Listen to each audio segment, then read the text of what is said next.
Woo! We got a stacked UFC fight night this weekend. Cory Sandhagen's fighting Davison Figueiredo in the main event. We got a stacked main card, so I'm predicting the whole main card. So, guess who's kicking it off? We got Jeremy Stephens returning from bare knuckle. Dude is 3-0 in bare knuckle. He just beat Eddie Alvarez and made him quit on the stool. So Jeremy Stephens is a dog. He's tough as they come. I will watch a Jeremy Stephens bare knuckle fight any day of the week. I mean, he goes in there Mike Perry style. Him and Mike Perry are so damn tough, but they don't game plan, so it's hard for them to fight in MMA. They don't really wrestle. They don't really like to do the clinch with the knees and the elbow. They like to throw hands and more hands. And I think Jeremy Stephens is going to let his hands fly. I'm very interested to see someone return from bare knuckle into the UFC. No one gets to do that. The UFC signed him back for a one-fight deal. No one gets gifted a one-fight deal in the UFC and then they're just allowed to bounce and go back to bare knuckle. That's pretty awesome. That being said, Jeremy Stephens is fighting Mason Jones, and Mason Jones has been fighting in MMA. Jeremy Stephens hasn't. He's been competing in bare knuckle. And Mason Jones, he's got a powerful right hand. He's not afraid to let his hands fly at all. He will fight you in the clinch. He's got knees, he's got elbows. And the most important thing is he will shoot takedowns. They don't always work, but he's going to shoot for them. And when you combine all that, the whole package, he's going to beat Jeremy Stephens this weekend. As tough and as much of a dog as Jeremy Stephens is, there's no way he's ready for an MMA fight when he's just been using these. But it's fun. I'm glad they brought him back. It should be fun because Mason Jones will stand and trade with Stephens. I mean, there is a small chance he can get caught and knocked out. But Jeremy Stephens' last UFC fight was 2021. His last UFC win was 2018 against Josh Emmett.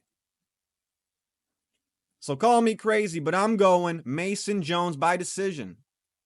This next fight's pretty good too. We got Cameron Smotherman versus Sidey. Now Cameron Smotherman smothers his opponents. Who would have guessed? The last opponent he smothered was Jake Hadley. And guess how he did it? He did it with his boxing. This is the perfect way to describe Cameron Smotherman, alright? Slip and rip, baby. He's got that slip and rip style. He pressures forward like Mike Tyson. He bobs and weaves his way into the pocket. And right when you throw a punch, he's going to slip and return with the body hook. He loves the body hooks. He's going to hit you in the breadbasket. He's going to hit you in the liver. And the way he pressures guys really helps. He's so patient. He's so calm in there. Not patient, but he's calm. So even though he's marching you down throwing punches, he's not breathing hard. It looks like he's not even trying hard. It's just smooth. Smooth, crisp boxing. That's his game. And unfortunately for his opponent, I think his boxing defense is his weakness. Sidey, he's well-rounded. He's a rangy fighter for his weight class. He can fight in the clinch. He can fight on the ground. He has submission attempts. He can get back to his feet. He can throw kicks. He can land punches. Like I said, he's well-rounded. But there's not like one area that I see him thriving in. You know? He doesn't like excel in one aspect like Cameron Smotherman does with his boxing. And in Sidey's last fight, I seen him get tagged with tons of hands. And his defense is a little bit lacking. Just a little bit. At least in his last fight. So I'm going with the better boxer here. I'm going with Cameron Smotherman by smothering Sidey. I'm still going decision because Sidey is a tough mofo.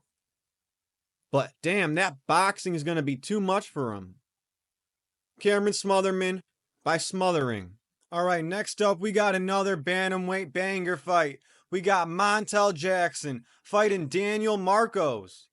We got to start with Montel Jackson. Dude is on a 5-fight win streak, and he's on a 2-fight knockout streak. No one will fight this guy. The only one knock on him is that he's a little inactive because he says no one will sign the damn contract. If you talk about this guy's last fight, he sparked Damon Blackshear in about 20 seconds. Damon Blackshear is good. He just won on the last fight card.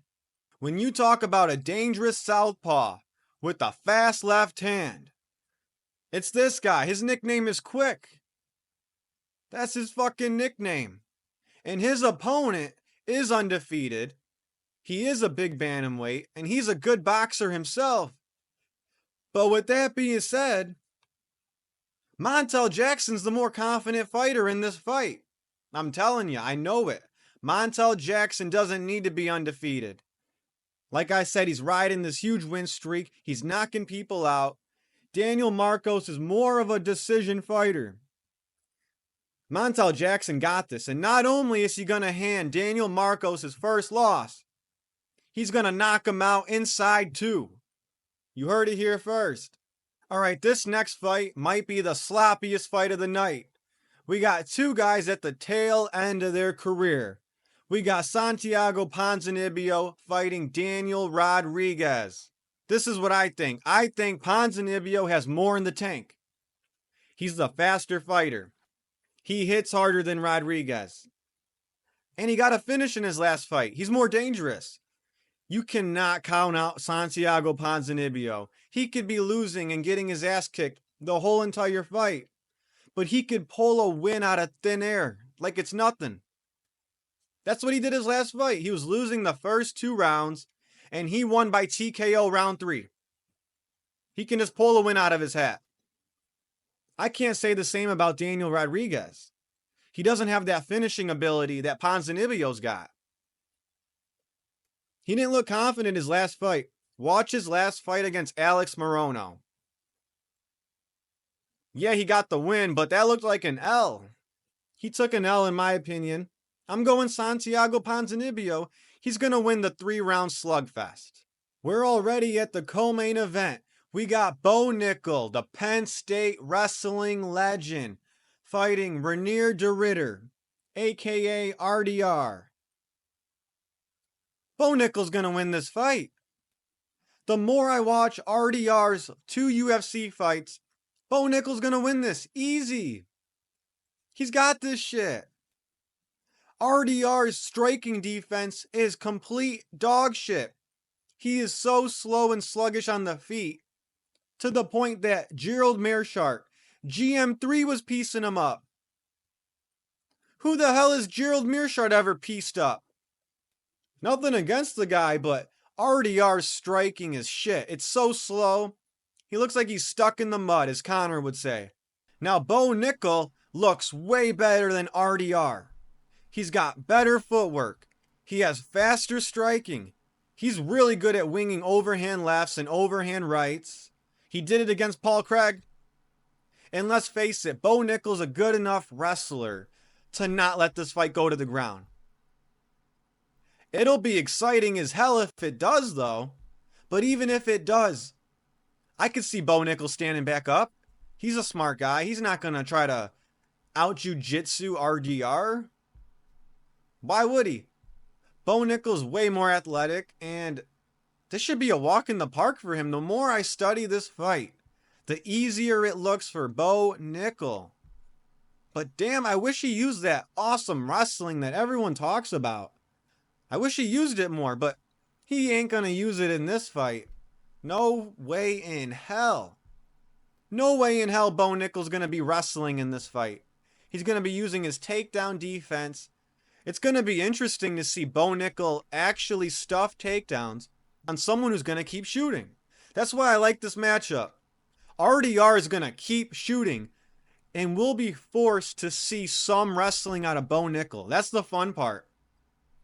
But maybe if RDR had some decent striking, I would have to do more research, but his striking is so shit.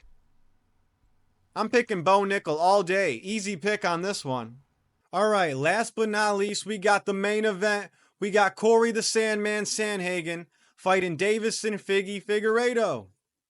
Sandhagen's ranked 5. Figueiredo's ranked 4. And they both went 5 rounds their last fight. Cory Sandhagen at least won some rounds against Umar, though.